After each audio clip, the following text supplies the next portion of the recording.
क्या आप मसाले के नाम पर जहर खा रहे हैं? एमडीएच के असली मसाले भी निकले नकली। सिंगापुर और हांगकांग की सरकार ने क्यों लगाया इन मसालों पर बैन? वजह हिला देगी। बाबा रामदेव वाली घी और नेस्ले की मैगी वाली मिलावट इन मसालों के आगे कुछ नहीं।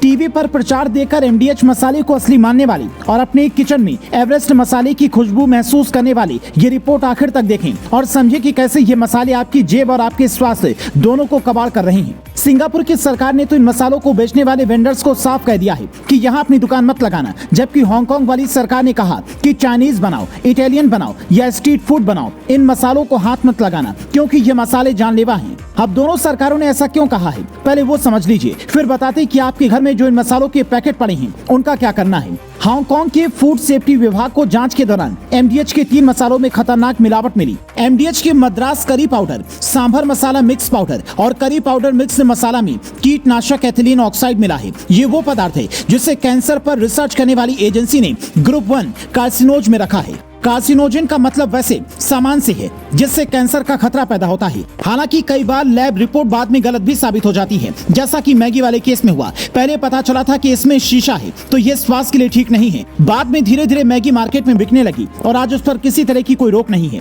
यही हाल पतंजलि घी के साथ भी हुआ। रिपोर्ट में मिलावट मिली पर बड़े बड़े मॉल से लेकर पतंजलि सेंटर तक आपको आसानी से ये प्रोडक्ट मिल जाता है। तो किसी एक रिपोर्ट के आधार पर यह नहीं कहा जा सकता कि हर जगह मसालों में इस तरह की मिलावट है। इसीलिए हमने ये जानने की कोशिश की कि क्या सिर्फ हांगकांग में ही ऐसा हुआ है। तो फिर पता चला कि सिंगापुर सरकार ने भी हांगकांग की तरह ही रिसर्च करवाया। वहां जो नतीजे सामने आए वो ज्यादा खतरनाक थी। सिंगापुर में रिसर्च के दौरान ये पता चला कि एमडीएच ही नहीं बल्कि एवरेस्ट मसाले फिश करी मसाले में भी एथिलीन ऑक्साइड है जिससे कैंसर का खतरा होता है। नतीजा सिंगापुर सरकार ने इसे वहां पर बैन कर दिया।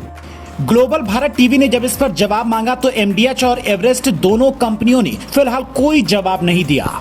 ऐसे में आपके दिमाग में एक सवाल ये भी उठ रहा होगा कि जब ये चीजें हमारे स्वास्थ्य के लिए हानिकारक हैं, तो फिर कंपनियां इनका इस्तेमाल क्यों करती हैं? हमें जहर क्यों खिला रही हैं? तो इसका जवाब समझने के लिए आपको ये जानना होगा कि आखिर एथिलीन ऑक्साइड का काम क्या है। खाने से जुड़ी चीजें बनाने वाली कंपनियां इनका इस्तेमाल अपने सामानों को कीटनाशक से बचाने के लिए करती हैं ताकि उसे लंबे वक्त तक रखने पर उसमें कीड़ा या फिर फफूंद ना लगे। लेकिन जब इसकी मात्रा ज्यादा हो जाती है तो ये खतरनाक हो जाता है। इसलिए आंख बंद कर किसी मसाले का इस्तेमाल ना करें, बल्कि जो मसाला किचन में रखा है उस पर लिखी डेट देखें। अगर वो एक्सपायर नहीं भी है तो ये देखें कि उस पर कोई कीड़ा तो नहीं लगा है। अगर है तो उसे तुरंत हटा दें। और जिन 3 मसालों पर बैन लगा है खतरा उनको लेकर ज्यादा है, इसलिए बाकी मसालों को लेकर चिंता करने की जरूरत नहीं है। लेकिन 100 की एक बात ये कि अगर आप बाहर से सामान खरीद कर घर पर मसाला तैयार करते हैं तो इससे खाने का टेस्ट भी बढ़ेगा और हेल्थ भी बेस्ट रहेगा। साथ में अपने देश के किसान जो इन चीजों को उगा रहे हैं उनका भी इससे फायदा होगा।